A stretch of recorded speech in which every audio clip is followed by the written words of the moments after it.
So the person that I've become from that person that walked through her door in 1996 is physically different, emotionally, spiritually different.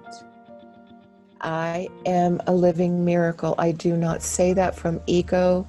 I say that as casually as the sun comes up in the morning and the sun sets at night. I am a living miracle. We had miracle after miracle after miracle happen as we worked. So this is what I've been told over and over. As I have breathed in the soul energy of who I am, I have breathed in Jesus and Kuan Yin. I am the energy, the embodiment of these beings that have walked with me. Absolutely. And people can no longer just channel the energy. They must be the energy.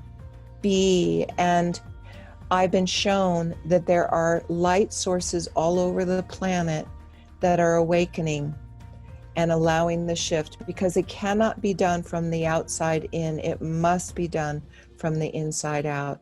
As each human awakens and makes the choice, it ripples upon the earth and our energy goes down into Mother Earth.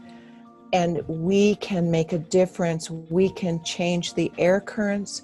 We can change the energy on this planet and heal this planet. And that's what the... You got to accentuate the positive. Wow, I feel good. A little bit of feel good goes a long way. You're listening to Karen Swain, teacher of deliberate creation, accentuating the positive, showing you a way to a better life. Accentuating the positive, it's not just fad, it's sanity. Who in their right mind would accentuate anything else? If you feel like that's what you want to do. Hello and welcome to another show, Accentuating the Positive with Karen Swain. As always, wonderful to be with you again. And please remember, if you're enjoying our conversations, to like and subscribe and leave a comment. And when you do, the algorithms on all the platforms you're listening to this does allow other people to see it too. I don't know how it works, but that's how it works. The more comments and the more likes you get, the more the platforms sort of share it around. I have an extraordinary person to introduce you to today. Her name is Serena-Faith Masterson. Welcome to the show, Serena. Thank you so much, Karen, for having me, truly. I know, she has the most beautiful voice. If you're listening to this audio, Serena's voice is so hypnotic. I was listening to you on another conversation last night with yet another Australian. You were speaking to...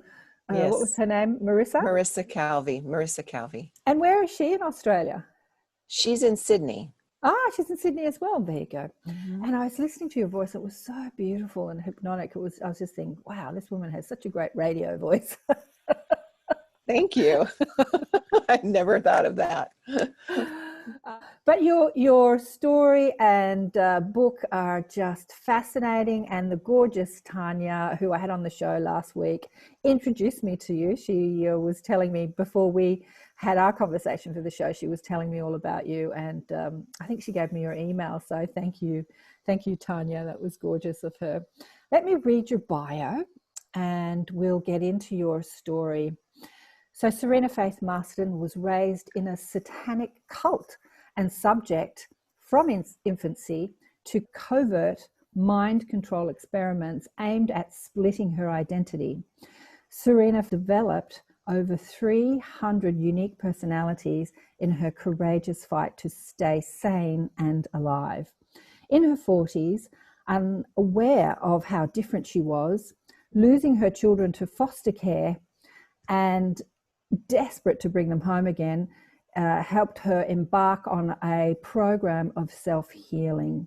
Norma Delaney, who is an energy facilitator in partnership with Spirit, helped Serena discover unconditional love for the first time. With Norma's infinite compassion combined with her unbending commitment, she taught Serena how to love herself again unconditionally. Serena's memoir, I Am Serena, is a remarkable and inspiring true story of her recovery from dissociative identity disorder. It is an engrossing, sometimes nail-biting account of her 20-year struggle to achieve personality integration, and it is a story of triumph. Serena leads her reader through the counselling sessions with Norma, her experiences, and the profound insights which brought about her transformation, sharing along the way the compassionate and spiritual wisdom that illuminated the light of her soul in the darkness of her life. Today, Serena lives in Colorado, working in the banking industry, and maintains a normal lifestyle, enjoying a close relationship with her 3 sons. This is a little excerpt from the book, which is on your website, I was reading last night. When you first met Norma, so you say, Norma's face is aglow with love as she responds. I work with compassionate energy that seems to know how to do things beyond what the human part of me knows. I call it spirit or the psychic realm. I have been working in that medium for many years. I truly believe there is no illness that spirit cannot assist a person in healing. Absolutely. I agree with Norma. I just love the way she put that. I just thought, wow, I think that speaks to many healers that work in this realm, you know, that work with spirit as you do. And your website is iamserena.net. Yes. So can we walk through some of the experiences that you had as a child, what you remember? Sure. Well, I remember starting at 3 days old. I even remember being born. Oh. So, yes. So at 3 days old, the training started. My father was the head of a Satanic cult. And my birth mother she was not an intentional participant in the beginning, but because she had married him and she was such a victim herself, she fell into line, so to speak, because my father was a cruel, evil human being. And so at 3 days old, he laid me out in the grass to see the type of personality I was. And he laid me there, and then he stepped back and he watched me to see how I would respond. And as I grew hungry and cold, because I had no clothes on except a diaper, and I cried and cried, and then I would scream into the night, and the energy, the small amount of energy that was in my body started to look for something warm and went into him and identified with that energy of warmth. And then the body would go unconscious, and he'd come over and he'd kick it to wake it up. And this went on for hours. And people have said to me since my book has been out, but how did you remember something like that? Well, the soul of me, always, the wisdom, the brilliance of who I truly am, wanted to be done with the game of fear. So we had lived soul wisdom, thousands of lifetimes stuck. And it was like, let's just go for the whole enchilada. Let's do it so big that we can't ignore the fear. We can't ignore this game of darkness on this planet. And the light beings that have always been on this journey with me, they were like, are you sure this is going to be a really difficult journey? And it was like, yes, I'm sure. So before my birth, Norma, the soul of Norma, committed to the soul of me that she would work with me to help me integrate and heal. So I always knew I would be a multiple personality, that would be, she was so loving. When we were working one day, she said, you know, when you go on a trip, you take a suitcase, and in the suitcase, you have everything that you need to go on your trip. And I used to go, oh my God, this lady has some of the weirdest explanations, you know? And she'd say, so you had everything you needed to survive and stay sane, because that was what the choice of your soul was. And at the time, she said it was the choice of your fairy godmother. And I was like, okay, because it's important for people to know that all the different parts of me were children. None of them were older than 3 or 4 years old emotionally. Wow. Even though they might pretend to be 33 or 17 or whatever, they were all little children pretending to be adults. And so Norma knew that at a very innate level. She could see all the different parts of me.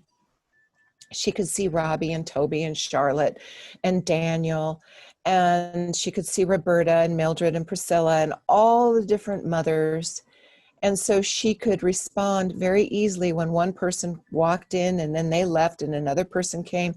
She began to know them by their energetic fingerprints, so to speak. Yeah, energetic signature or energetic stamp, it's been called. Yeah, interesting. Okay. This is such a huge story. Okay, so through the sessions that you had with Norma, you experienced your soul planning session for this particular lifetime. Is that correct? Well, yes. She gently said, well, what does your fairy godmother say to you? What does what does your soul say to you? She was inviting me to realize that this brilliance that I wasn't somebody else over there or up there, or that it was me. Mm-hmm. But in the beginning, I couldn't grasp that. I was too fragmented. Mm-hmm. I was 41 when I started to work with her. And I had been in the psychiatric community trying so hard to heal for 10 years. I lived in a hospital setting for 8 months straight. I went into a 28-day program for dissociative identity disorder to get fixed. Yeah. And I really did. I believed. I hung on until my twins' 12th birthday, the day after, because their birthday was August 10th and 11th. I went in on the 12th, and I really believed. And the I that is speaking to you now was not there. Yeah. It was like a collection of consciousnesses, and the host person was Sabrina.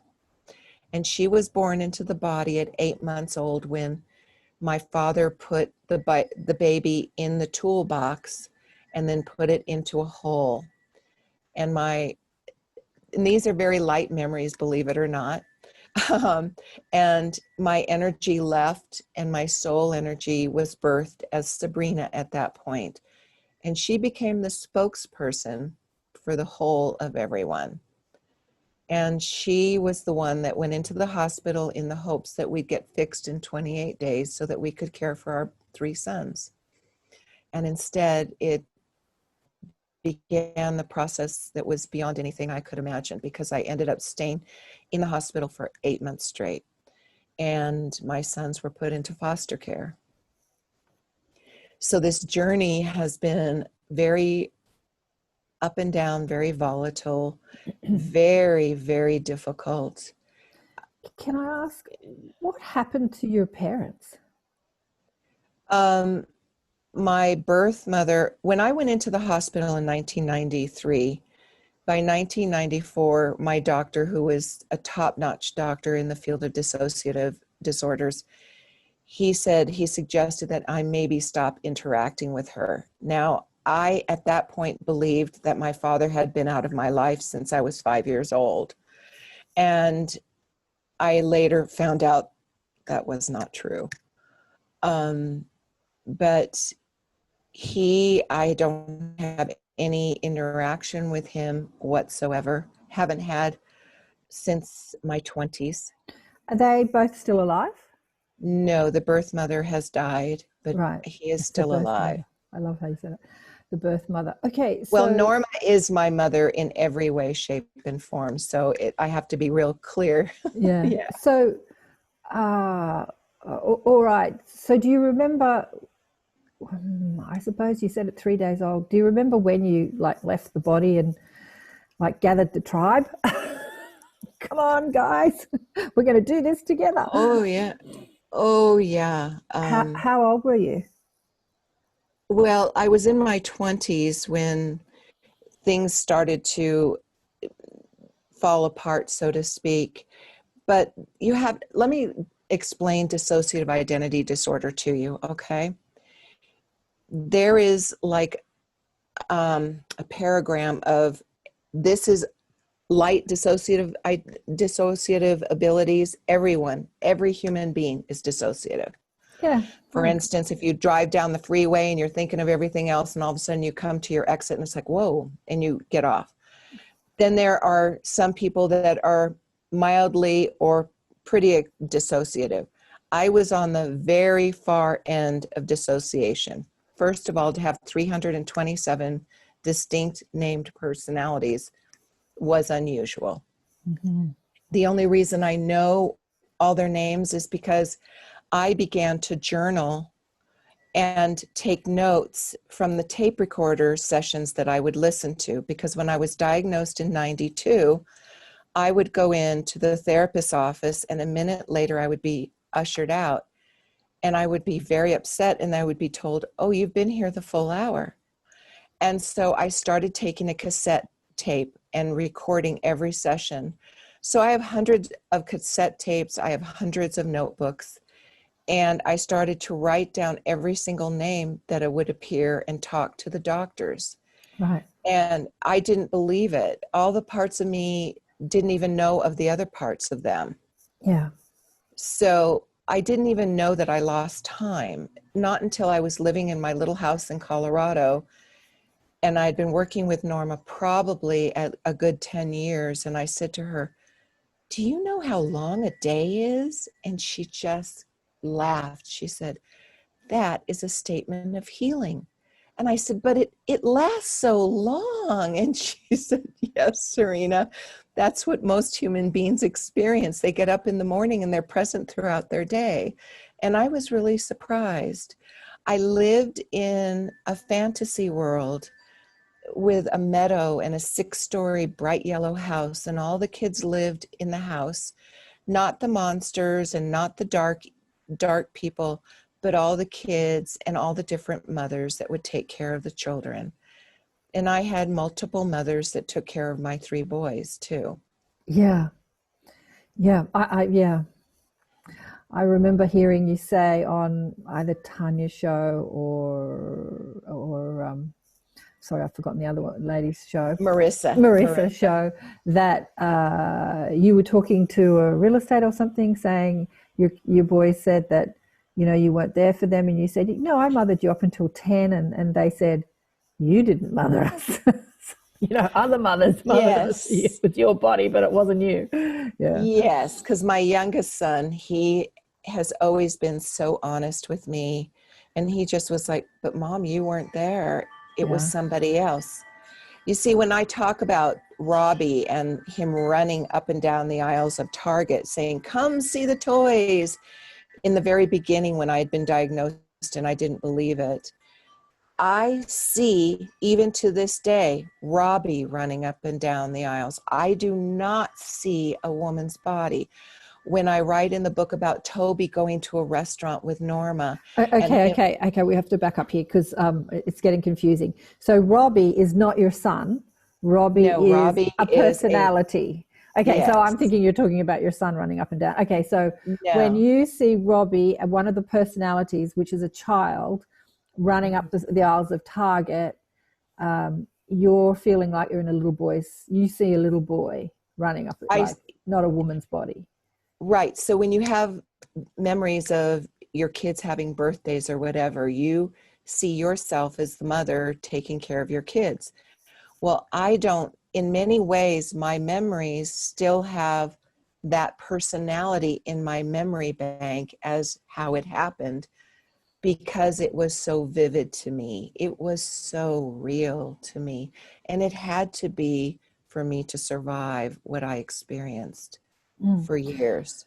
Okay, so going back to that question that I asked you about, when did the personality split and, you know, the tribe come?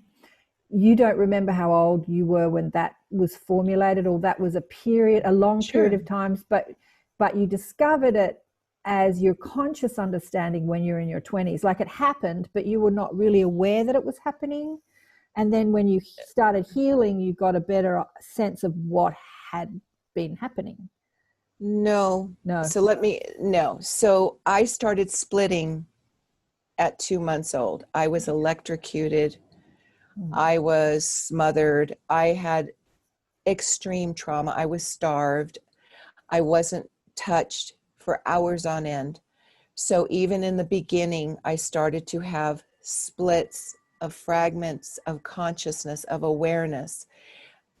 the energy didn't want to come into the body. The body was being Fair enough. brutalized. Yeah. Yes. 24 hours a day, 7 days a week. Nothing was left to chance. Going to the bathroom, eating, sleeping, walking, crawling, sitting on a kitchen table at 2 months old and moving my hands and feet and getting them slapped every single time so that I learned not to move my body.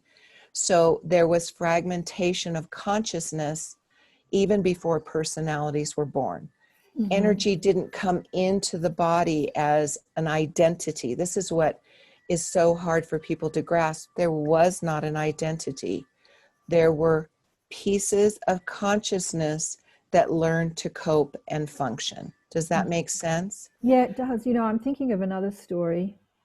I don't know if it was on my show or somebody else's, of a woman that was raped, and she wasn't in the body experiencing the rape, even though the body was, you know, animated. She was above watching it and not feeling any pain and going, oh, that doesn't look nice.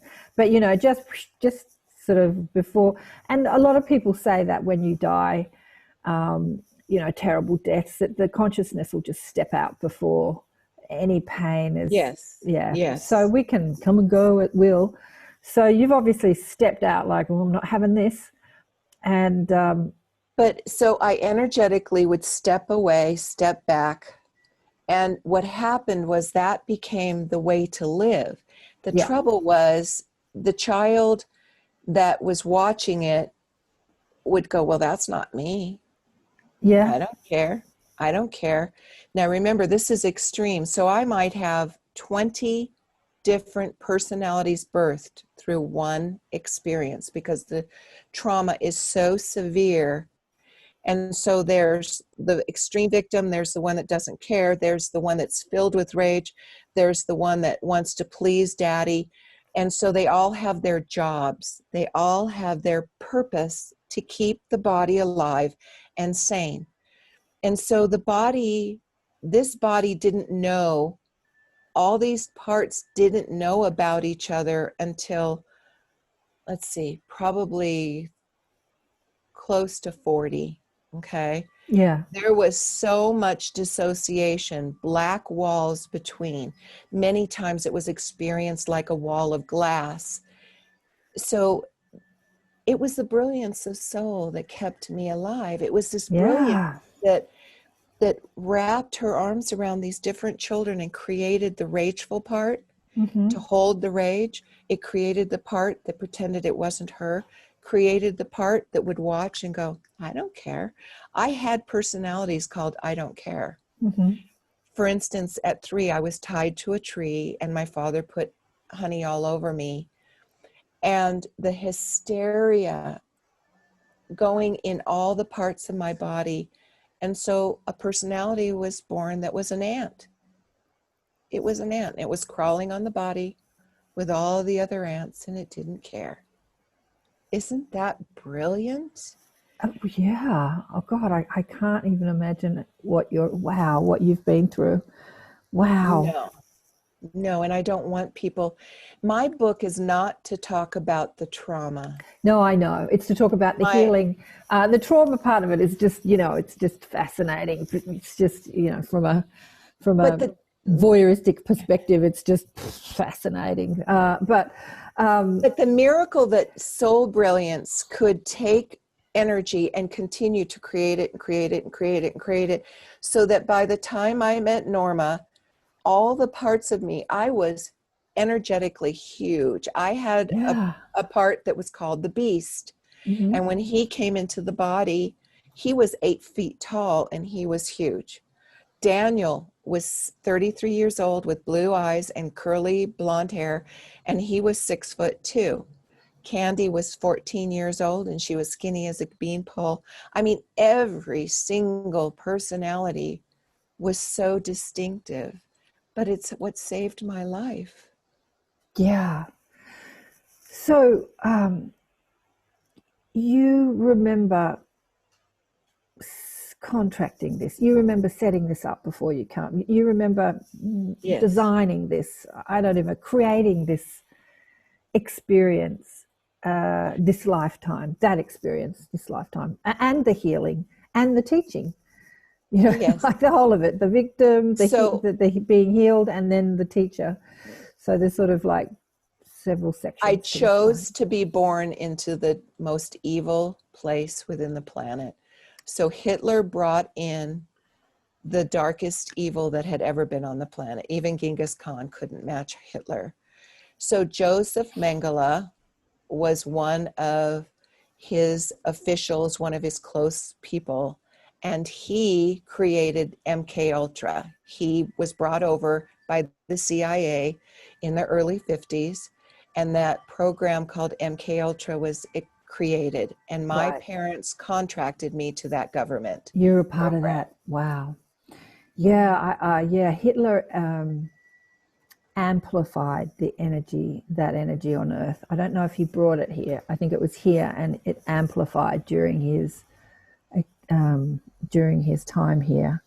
He made it darker and thicker and more. Amplified it, yeah, here. yeah. Yes. He allowed people to engage in it more. He gave people space and permission to just amplify it, to take it where other people had never taken it.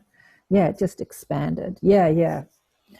Which is interesting. So you're a part of that. Gee, wow. Okay.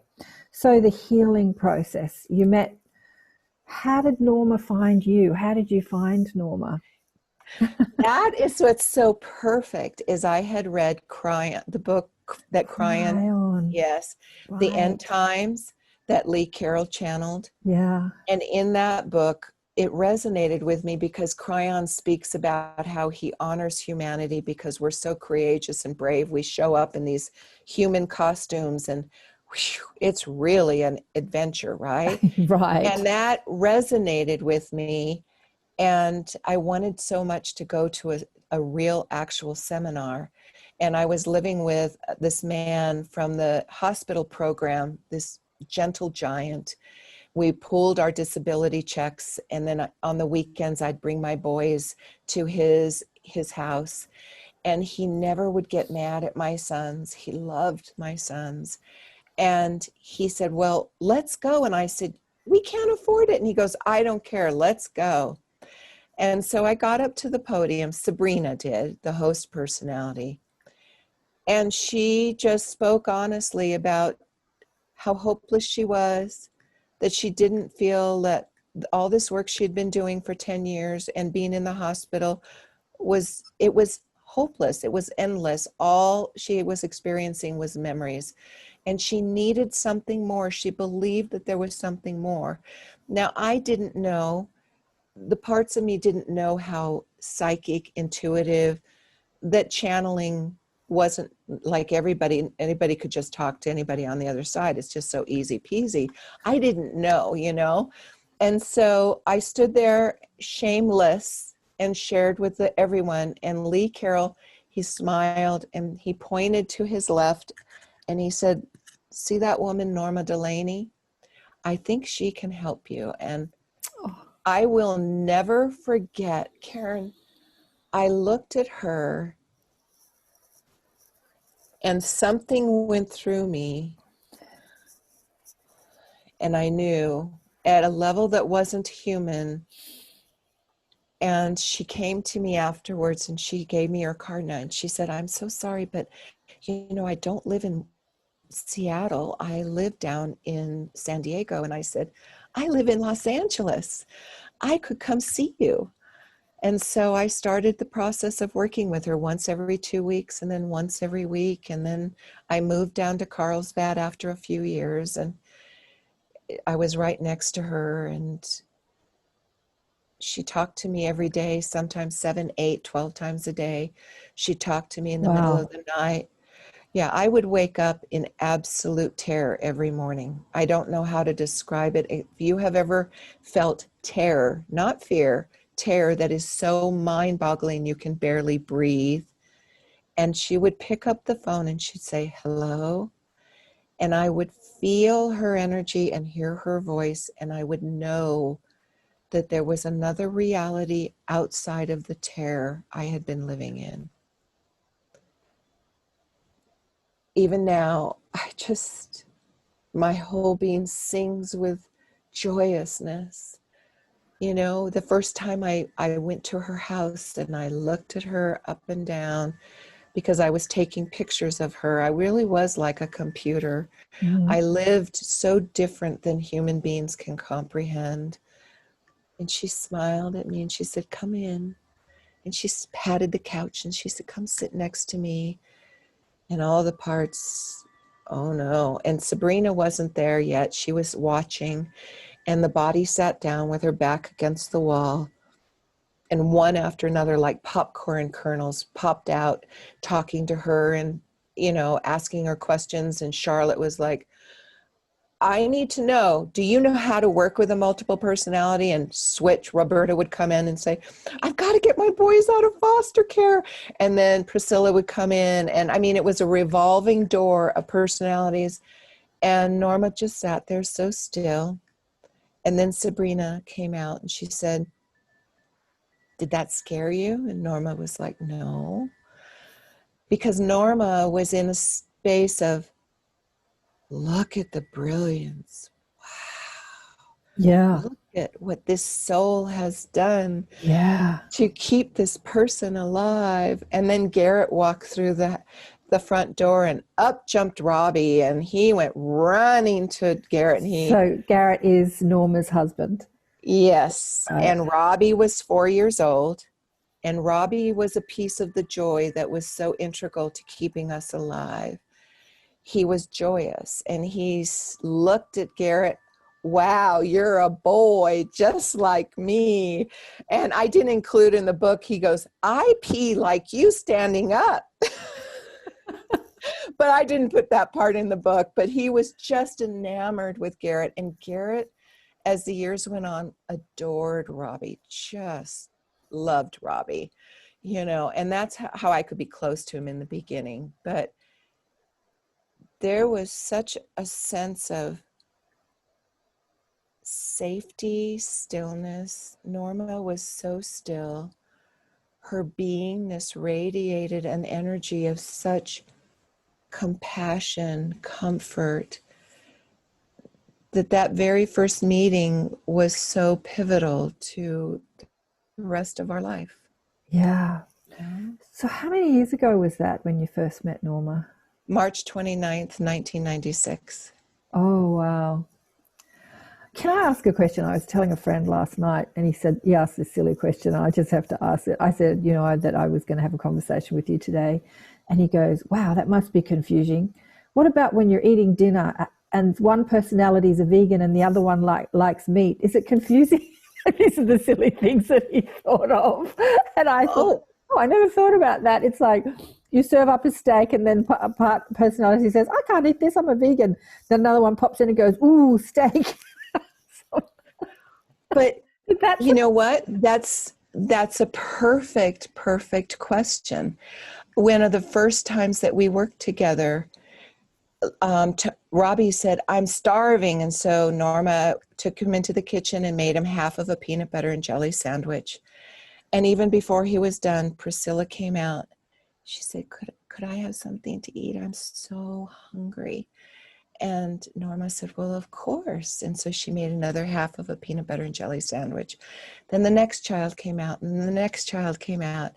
And finally, Norma realized, okay, I've got to stop this because there was no awareness of the body whatsoever, you know? And so, yes, one can be a vegan.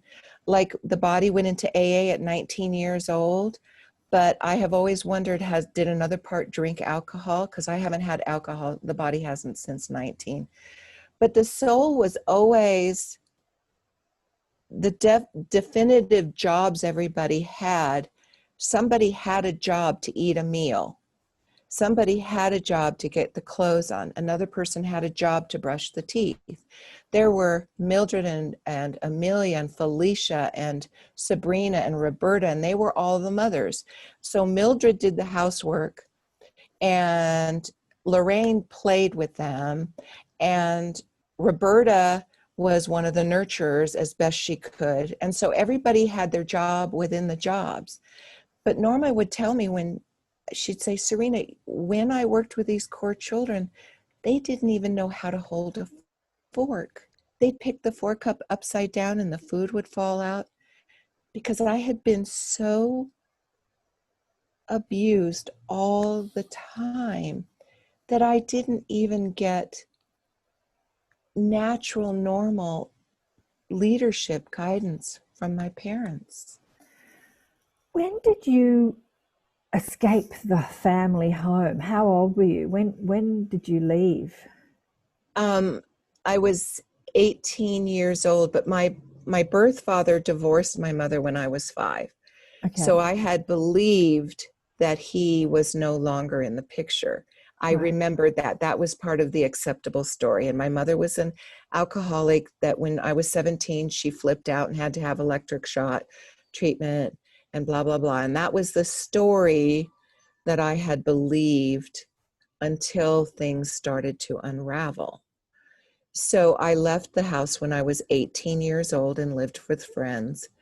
But what I didn't know is I had parts of me that were trained to go to the cult meetings. And when I didn't show up, my father would send his goons to kidnap me. So my father would go like this, and a part would come out. He'd go like this, and Veronica would come out. He would touch parts of the body, and different parts would come out. And when I found notes from my parents, and they called me different names, I mean, I have everything detailed. I have a book with all these different notes: J. Lucy Bell, J. Bird, Robbie, different names that my parents initially called me. When I was 3, my mother said, I don't like Jennifer. She's such a bad girl. And she's looking all over the room. And she looks at Jennifer, and Jennifer's been in a high chair. She's not quite 3, and she's so hungry and crying. And then Lois, my birth mother, says, she looks around and she goes, but I love J. Lucy Bell. She's a good girl. And then her eyes land on me. She says, are you my J. Lucy Bell? Switch, a new child is born. Yes, Mama. Okay. So your parents wanted this. They wanted this. Oh, yes. Oh, okay. So okay. So I'm understanding this better. I thought that you split into all these personalities to survive the torture, but they tortured you to create the personalities. Yes. Right. They wanted. So the government was working in collusion. The government came to my parents' house in those first few years, and then my parents started taking me to government facilities, military bases. Okay. But they worked together. They wanted to take a brand new baby and see what they could do to split the identity, split the consciousness, so they could control the human being. They wanted to control me so completely that I was a robot. I really was a robot. Yeah. I was not feeling. I acted and pretended and reacted in certain ways because I watched the people around me so I could figure out how to act. I get a sense that you speak about like the personalities were created, but I get a sense that they were kind of already there in some astral realm and they came to play with but like they're already, like we can. No. So the energy body of soul, okay, in order to keep me alive, there's always the physical body, some of the soul energy in the body, or the body would have died. But most of my soul energy was outside of my body. Yeah. My body was filled with the energy of fear. Mm-hmm. My soul intentionally used death energy, layer after layer, to keep me alive, because the brutality of actual physical torture would have destroyed and broken my tissues down. I was electrocuted for years, okay? That's just one thing. So use your imagination. I'm not going to go into it, but soul created personalities. For instance, when I was in a chair and I'm 4 years old and I'm being electrocuted, and they've got this board that they ride on because they're training me to be Korean. And the child stares at a toggle bolt that holds the legs together. And toggle bolt is born. And toggle bolt's job is to hold a space where there is no feeling, where there is just this. And so the hypnosis of it, the brilliance of it, but it was soul always creating. Soul creating. Ah, I see. So do you think, Serena, that in a very small sense, we all do this? Yes. Yes. Okay. It's just that Yes. because of the extreme nature of your experience, it was extreme. Whereas most Yes. people, you know, well, some people have a lot of trauma, some people less, but we're all creating Multiples. Yes, we're all multiples. Aspect of our personalities all the time. Yeah. Yes. Yeah. So let's say a mother has her little 3-year-old son and he's racing all over the house, and she grabs him and she says, "Just stop for a minute." Now, how many kids have had that experience? And the child goes in fear and reacts and energetically steps back. That creates an aspect of experience. It's experience that, depending on if that happens 25 times or just once. Mm-hmm. If it's once, it probably is not going to alter that person's life. Mm-hmm. But if it happens repeatedly, where that mother says, "I can't stand you, shut up, stop running around," the child begins to step back and energetically not be in the body. And there's an aspect of personality, a wounded child, that just doesn't show up anymore. Mm-hmm. And Norma used to say, it's like the brilliance of soul knows to take, because a 3-year-old child doesn't know how to deal with that wounded feelings. Mm-hmm. So the soul says, let me put this energy, this wounded memory, this experience in a baggie. We're going to put it in the refrigerator until you're old enough to come and take that part of you back into the greatness of who you are. You see, integration is into the greatness of who I am. Mm-hmm. Isn't that just spectacular? Spectacular. Integration. Yes. Integration into the greatness The greatness of who I of, am. yes. And so my soul and Kuan Yin, through the wisdom, brilliance of Mom, Norma, Mom, yeah. taught and we learned how to integrate, not the hospital, the psychiatric community's terminology of integration, but integration birthed from higher consciousness. Absolutely. And that's where the magic is, Karen. That's where the magic is. Absolutely. And I think that in this time in history, we're all doing that. Mm-hmm. We're all doing that. We're integrating not only personalities and wounded aspects of the self from this lifetime, but from many lifetimes. Yes, yes. I've done many lifetimes this lifetime. Yeah.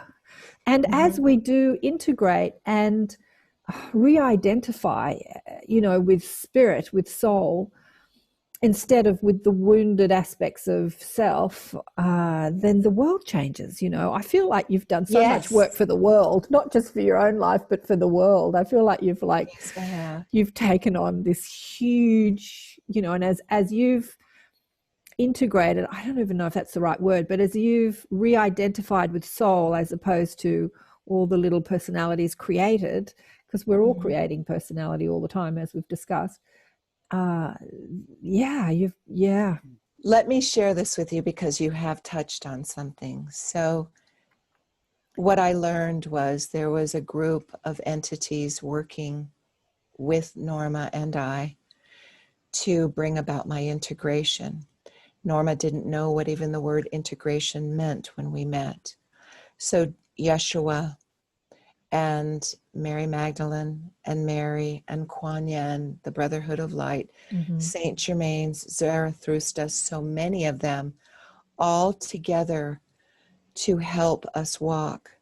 And a few years ago, Jesus came and he said to me, while Mom and I were working, and I apologize because Norma is my mom, and Yeah. he said, you have cracked the veil on man's unconsciousness. This work is a miracle. And so, boy, my phone is going crazy. Is it? Yeah. And so the miracle was the ego is gone. This work of choice, can we hang on? That is Norma. Hang on. Okay, one second. Just had to take a pause for a minute because Norma called. She can feel us talking about her. Yes, yes. The love that she and I have is so profound. And so she started to take this message of integration out into the world. And that is part of what has helped, because there are people all over the world now that have been able to integrate their wounded parts, their heart that has been broken by some incident or experience, and they've set themselves free, not just from this lifetime, but many lifetimes. And that's the miracle. Because it's funny, when she would have webcasts, she and Garrett would have these webcasts the first Sunday of every month, and people would come. And I started to be allowed to go because I had lived in my little house for 7 years without contact with anyone but Norma. 7 years. Not even your sons? Not even my sons. Oh, wow. No.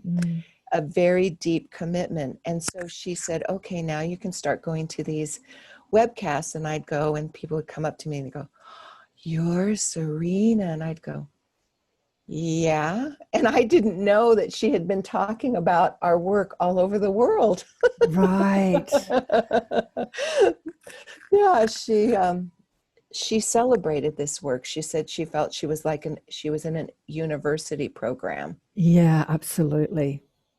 Yeah. Absolutely. You know, as a young mother, I had done some training in healing and health and psychology, and I understood the fragility of the human consciousness and how, you know, we formulate these aspects of self growing up and in every lifetime. And I remember directly seeing my daughter formulate an unworthiness aspect. She was a brilliant artist. She was really young.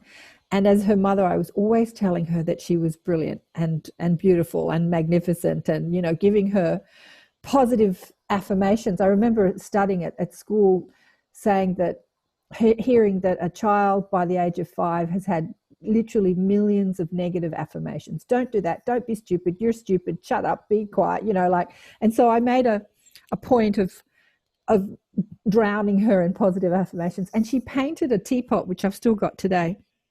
And she had done much better, but she showed me this teapot and she said, what do you think? And I said, oh, it's nice, but you've done better than that, right? That's what I said. I like, you've done. And I saw her break in that moment. Instead of saying, it's magnificent, I said, it's good, but you can do better than that. You know, because I'd seen other work that was much more intricate, just better, you know, just more creative. And and that was the moment where I'm not good enough started for her. Isn't it interesting? And it can start by being electrocuted and drowned, or it can be just a passing comment. But at the same time, I couldn't beat myself up for that, because the soul elects to, you know, go through that as part of... Well, it's part of the contract. The contract, the human experience, Because remember, mass consciousness is, I could have done it better. I should have known. I'm bad. I'm worthless. I could, you know, it's mass consciousness. It's part of what we are born into, because the Atlantean energy that was brought to this planet intentionally to bring light and dark so that we could choose to be the God self that we truly are. Right. See, that's what my name means. I was born Jennifer.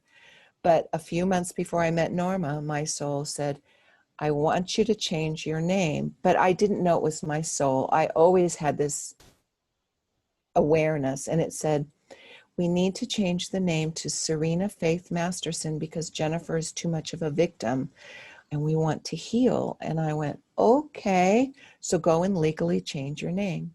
And you see, my name means serene faith, master the Christ within. Beautiful. But we're all gods. We are all, but that's what this planet is about. Can we remember the truth of who we are? Not this mind that says, you need to do it better. Hurry, hurry, hurry. And Norma, in her brilliance, she said, I want you to take a notebook out. I want you to draw a line down the middle of the page. And on the left-hand side, I want you to write what your mind is telling you. And notice, how does that make you feel? Do you feel warm and safe? Or do you feel harassed and anxious and afraid? And on the right-hand side, I want you to write what your soul is telling you. And my soul was always saying, I'm so proud of you. You're doing wonderfully. And I would say, how can you tell me that? I'm this, this, and this. Because, Serena, I know the truth of who you are. I love you. You are magnificent just as you are. And it took years for me to realize that was the truth. But it was a breath at a time. And one time when Norma and I were working, she said, you know what? You continue to believe your mind, and that's insulting to me. You know, yeah, that's compassion in its brilliance. Because she wasn't always, she was, you know what? You don't like the truth. Stop fighting me. She'd even say to me sometimes, shut up, little girl. And I'd go, what? You know, because, you know, after all the years we worked, it was a lot. It was an honest interaction. And she'd say, you don't like the truth. You run from it. And so I slowly began to feel the truth, know the difference between what my mind was telling me and what my soul energy was telling me. It was a gradual, you know, I used to compare and feel like my multiplicity was like a humongous ball of rubber bands. And if you pulled one rubber band just too much, the whole thing would explode from the pressure of it. But my brilliance, my soul knew when to pull just this piece of the memory out. It wasn't always the whole thing. It was a piece. You know, your mom and dad, they couldn't love you. They didn't know what love was about. Mm. Oh, so a little drop. And God bless Garrett. He'd sit there and she'd get off the phone with him. She'd tell me this years later. And he'd go, how in the world could you repeat the same thing over and over and over again? And Mom would look at him and she'd go, but I was talking to Fred. To different personalities, yeah.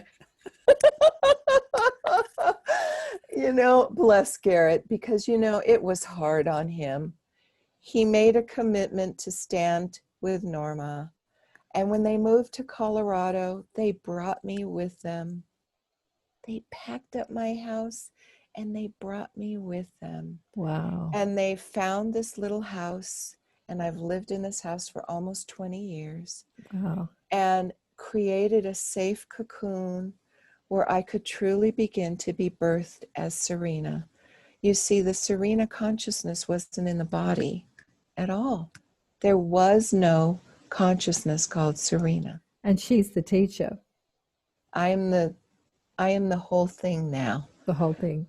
Yes, there are no more personalities. There's just me.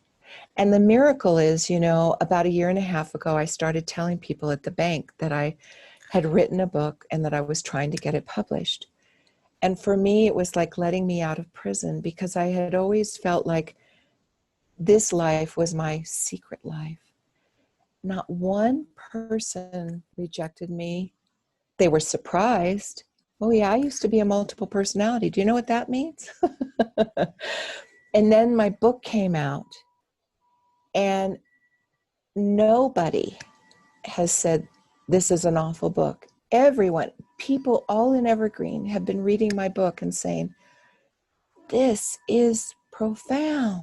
Mm. It's touching me deeply. Now, there are customers that know me and they go, oh, you wrote a book? Oh, that's great. And they don't want anything to do with it. But you know what? I know they're not supposed to. Yeah, definitely. You know? Yeah. Yeah, I do. Look, I've had many people on the show who have had very normal lives, and then spirit has woken them up or struck them, and they've written books which are seemingly out there for the mainstream audience. And, one was a corporate lawyer for 36 years, and he's flying around the universe with his spirit guide writing all about his adventures. And, his corporate banking buddies just couldn't cope with it. Well, my branch manager just today, he goes, so when you were in the restaurant as Toby and you had to go to the bathroom, did Norma not want you to go to the bathroom because you were going to go in the boys' bathroom? But there's a freedom, Karen, there's a freedom because people know me. So they know when I'm not in a good place because I cannot pretend. You can see me, you know me, and you know me very personally. And, this is where maybe we want to talk about the truth of what Norma's going through for everyone. Sure. I'd like to get into a little bit more about healing. I think that we can talk about both. I think that exercise she did with you with write 2 columns on a piece of paper or on your computer, and what is your mind saying to you, and then drop into your heart, and what is your soul saying to you. I think that is brilliant. I do that with clients all the time. In fact, just recently I was editing a show, and the person on my show was very emotional, and I'm in my editing mind. So I'm in mind, logical mind, thinking where to put what, and, blah, blah, blah. I mean, and the critical mind, I see her all the time, this critical part of me who I adore. I love her, and then I tell her to shut up and go away. Yes. She's like, oh, she's been a bit OT, over the top, isn't she? Critical mind. And then my soul says to me, or my mob, I call them, now drop into your heart and re-listen to that part that you're editing. Just physically drop into your heart and re-listen to it. And I said, okay. Yes. So I went out of the editing mind, the critical mind, dropped into the heart, rewound, and listened to that part that I thought, oh, she's been a bit over the top, isn't she? And instantly started crying with the beauty and the bliss of it. So I had 2 incredibly different experiences of the same thing, just witnessing it or listening to it from a different perspective, from a heart space and a head space. And that just happened not long ago, a few weeks ago, and just reminding me that we're all witnessing stuff either with our hearts or with our heads, and the head will criticize and judge and make wrong or right, and the heart just absorbs, just listens. The heart listens, The heart hears. The heart hears. The breath was the key piece to our healing. Norma began to invite me to come into my body through the breath. Now that took years and years. I'm not going to lie to you, years, because my body was so brutalized. But she would say, lay your hand on your belly. I would be so hysterical. She'd say, breathe, watch your hand as it moves with your breath. Don't stay up here, drop down, consciously bring your attention to your breath. And I began to be able to help myself. And that was such a gift because I was a victim to my emotions and to the terror. And this breath became my empowerment. It is my empowerment every single day. I wake up in the morning and I breathe with me. I get in the core of me. And if I notice that I'm thinking or I'm judging, I drop down into the core in the stillness of me. For that's where my brilliance is, my compassion, my aliveness, the aliveness of who I am. Do you know that I am being guided how to awaken my body? My body, I've been massaging my body. I'm doing stretches. I'm coming even more fully into my body. And it's sacred. It's actually sacred. Beautiful. But the wisdom that we are can guide us every moment. Every moment.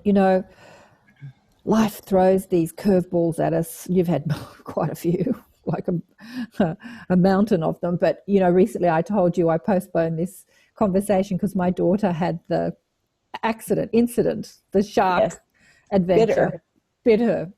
So she sent me a message today, and I even when she was born, and she was born into sort of traumatic circumstances, the greater part of me knew that this is what she was choosing and not to get too caught up in the drama.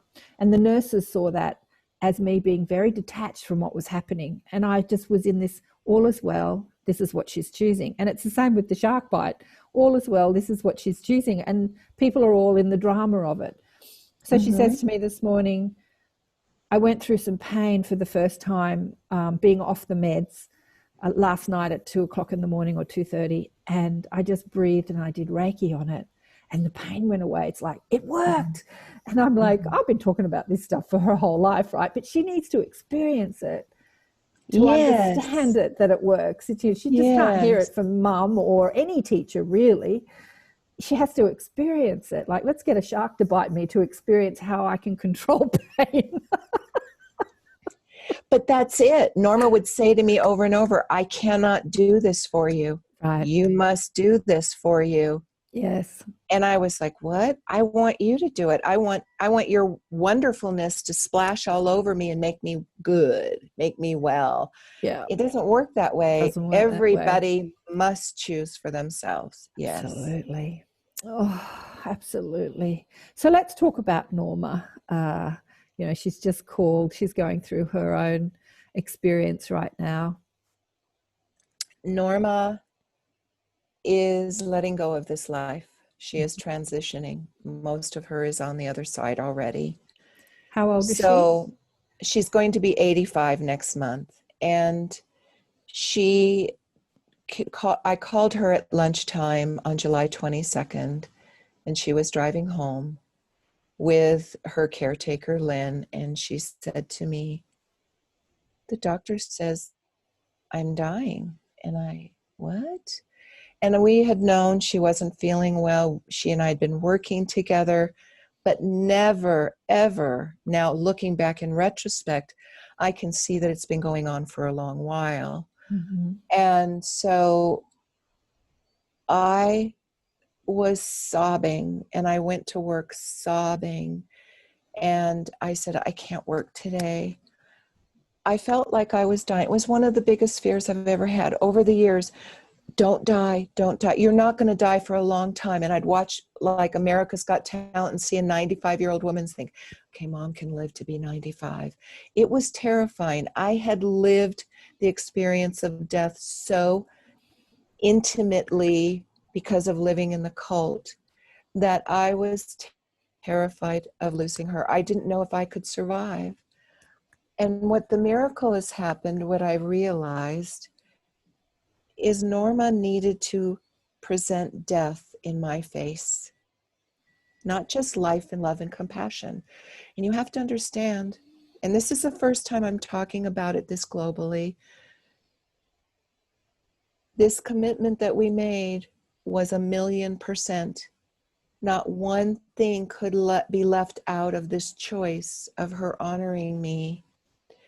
And because of my trauma with death that I had experienced, she had to manifest death in my face. Mm. And she has become very weak and very small and very frail. Not the lady that everybody has always known, not the lady that I've known. And I have been working Jesus has been here with me, just one-on-one. Kuan Yin is here too, but Jesus is just, he and I are like the front and the back of the hand. And he said, I want you to let her go now. Give permission. And on August 11th, I have been working with me, and I started to shake, and I started to have the chills, and I called my neighbor next door because she's also very spiritual. And I said, I think mom's dying. Please come sit with me. And I'm now in Colorado and she's in California. And I had visited her for a while, and I'd come back and we breathed, but it wasn't Norma dying. It was her energy leaving my body. all those years, she kept depositing her energy into my body so that I could know an energy other than terror. I began to feel compassion, feel love. She held me when she went and traveled all over the world. She held me energetically, but I needed to give her energy back. And what's happened is I have become even more the one, the Serena that I've always been meant to be. And that day when she told me that she was dying, she came from the other side because I didn't realize that a large part of it, and she put her arms around me and she said, "Sweetie, it's been going on for a while. It's okay." And she's come to me 3 times. She's told me that she needs to step away from me energetically so that all of the body can leave. But Mom is so committed to all of the children that she has helped all over the world, her students. And so she's having this experience of physicality and pain for many reasons. One, to manifest it in my face, but also for a greater purpose. For when she passes, the work that I am to do on this planet with her and Yeshua and Kuan Yin is to share it with the world. I've sent my book to Oprah, to Marianne Williamson, to Kelly Clarkson, to Lee Carroll, to Jeff Hoppe. I'm going to be sending it to some other people. Kelly will pick it up.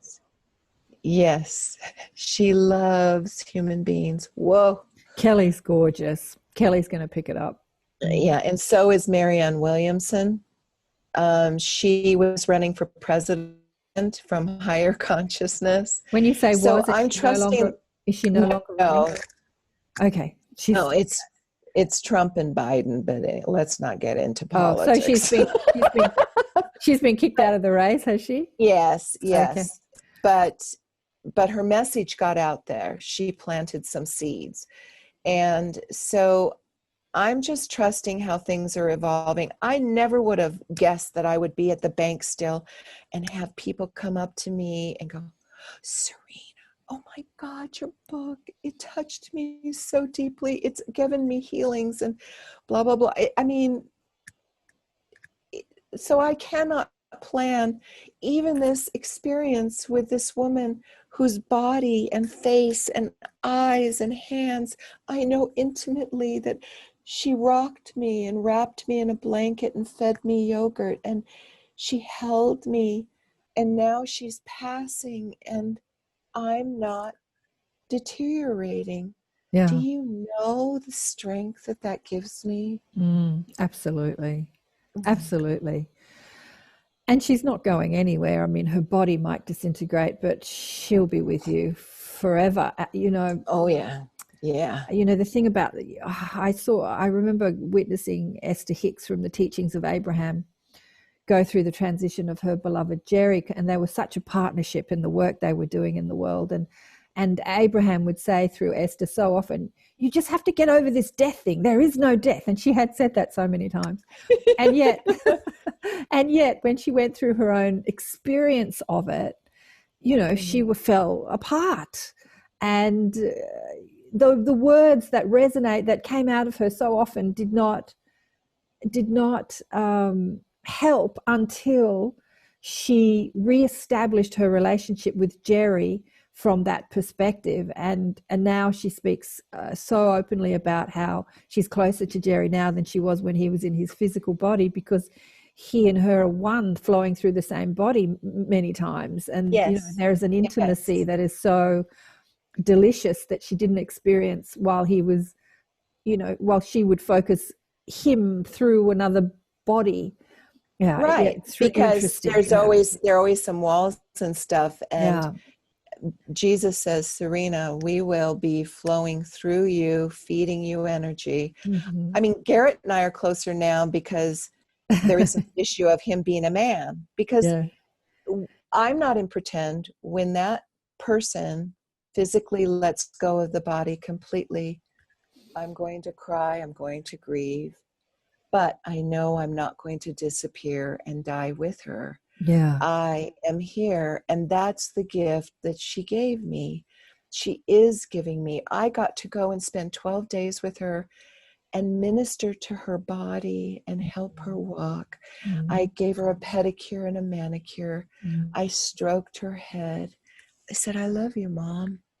She said, I love you. I love you so. I mean, people will never know the closeness. I mean, she walked into this is what Jesus said. She walked into the bowels of hell, took your hand, and took you out. That took great courage. She would drive home after working with me because I lived in this little house, and some child would tell her some horrific story, and she would cry because she's human. But the relationship became so, I mean, we talked all the time, every day, and at night, even when I would wake up terrorized. So the person that I've become from that person that walked through her door in 1996 is physically different, emotionally, spiritually different. I am a living miracle. I do not say that from ego. I say that as casually as the sun comes up in the morning and the sun sets at night. I am a living miracle. We had miracle after miracle after miracle happen as we worked. And that's, my book is a snippet of this, of the experience that we had. And you'll see many more miracles as you work with others. Yes. Yes. You're not going to be standing in that bank very much longer. Maybe for another year or so. No, please, not a year. Not even, so. not even really, that, no, 8 months. No. Yeah, I'm surprised you're still there, actually. But anyway, we all no. And Jesus just said, no, you don't need to be there 8 months. Things are swiftly changing. Yeah, I need to fully come into my body, fully, and I didn't realize I wasn't. When there is memory, muscle memory, the tissues have been so damaged. What I'm doing is I am releasing that muscle memory so that there is no more memory in my physical being, so that all of me is one congruent energy, so that I am here in consciousness all the time. Yeah. And I've seen that happen more and more with me. I think that's what humanity is being asked to do. You know, there is a few of us, call them light workers, difference makers, light weavers, starseeds, you know, whatever we call ourselves, that are doing it deliberately. But I think that that's being asked of all of humanity. Look, generations will come and go before that happens, but it's no longer to, you know, just contact the spirit or the God or the guides and like have a conversation and then go back into, it's like to integrate that wisdom through your daily life all the time, while still having personality. Yeah.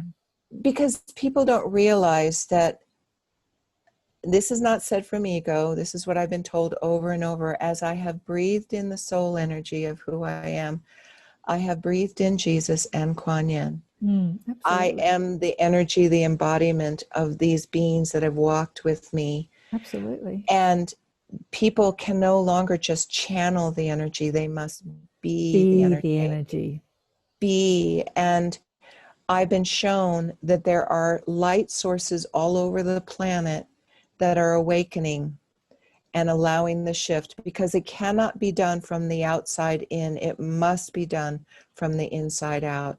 As each human awakens and makes the choice, it ripples upon the earth, and our energy goes down into Mother Earth. And we can make a difference. We can change the air currents. We can change the energy on this planet and heal this planet. And that's what the end of my book talks about. People, stop playing with fear. It's not a commodity that's casual. Don't go to movies that scare you to death, because that is a toxicity that you are drinking into your body. That is death. Wake up to the truth. You are a creator. I am a creator. You see, I'm not angry at my father or my mother or the government, because I can't blame them. I chose this lifetime. Exactly. But it took years for that to become my truth. It wasn't just like, oh, I chose it and it's a mind story. No, it had to become the very essence of my energy, my beingness. Yeah. Well, my prayer is it took you years to integrate that. And it took me years to integrate my troubled, I don't even want to compare, but a troubled life into being the teacher now. But my prayer is that it doesn't take the rest of them, 10, 20, 30 years, that it can happen. It doesn't, yes. Easier, quicker, there's no race, but just with more ease and grace. Just yes. And that is the reality. Effortlessly. Yes. And as more people do integrate that divine presence as their daily life, then it allows the rest of humanity to do it easily. It's like when someone broke the minute mile, then everyone broke the minute, then more people, because it becomes a consciousness of reality instead of yes. That is the 100 monkeys, when 100 critical monkeys mass. Yes. And so no, it doesn't have to take as long. No one has done it this big before and come back from it in the same lifetime, is what I've been told. I can well imagine. I just want to honor you for the work, that you've been doing and have done and continue to do. And thank you for the work that you've done for humanity. No one's done it this big. I can well imagine. Look, I haven't read the book, but just listening to some of the things that you've said today, it's just mind-blowing. It's mind-blowing. So it's been just fascinating and extraordinary to meet you and to hear your story. And there's more work to do, and to hear about Norma. And I think that Garrett has a message for people that are listening to this about Norma, what she's going through right now. Would you like to tell us what Garrett has to say? He says he is being patient, which was not one of his strong characteristics when he was on air as a physical being. And that this staying that she is doing is allowing healing for many people through the energy of death to not run from it. And so he is holding her and holding the physical and waiting patiently. Nothing is a rush, because remember, time for them is not the time that we experience. Absolutely, yeah. And his journey, he says he was honored to participate in this work that she and I were doing. And I love him. When I lived with them, when we moved here to Colorado, I'll tell this quick story. He came to Norma one day and he goes, either she leaves or I leave. We cannot live in the same house together. He's talking about you, obviously. Yeah, you leave or he leaves. Right, yeah. And he wasn't used to the kind of fear I pumped constantly. He wasn't used to it. Mm-hmm. And they found a house that very day. But I always laughed because he tolerated me and I tolerated him, and I knew that I bugged him, and yet I loved him. And he never, and this, I honor you, Garrett. I love you dearly, and I've told you this before. Never once did he lose his patience with me. Never once did he get angry with me. He brought me to Colorado. He did whatever Norma needed to support this work. And for that, I'm eternally grateful. Mm. And let me say, you can find my book on multiple search engines. Just type in I Am Serena and you can find it quite easily. Mm. And I'll have the link. I'll have our Amazon links on my webpage. For people who want to support the show, they can purchase it through the Amazon links. And I get a couple of cents. And not many people do that. I always forget to tell people to do that. But how long ago did Garrett transition? He died August 1st, 2017. Okay. Oh, darling one, it's just been beautiful. Thank you again. Thank you, Karen. Honoring us with your story. Yes. And it feels so right to share where she's at now. So everybody, you can let her go. know that her time here is done, Mm. that she is not disappearing. She is so dynamically present. She's just on the other side. Mm. Please let her go. Honor her journey. Beautiful. Yes. Wow. What an amazing conversation with Serena. Wow. I was just saying to her after I turned off the recording, I'd love to have more of a conversation with her. I don't know. I think it's going to be around Norma's transition. I think that's an important conversation. You know, she's gone through this amazing healing process, and she seems pretty connected to the soul aspect, which understands there is no death and we are never separate, no matter what we perceive from our human perspective. You know, people die and leave and all that sort of thing.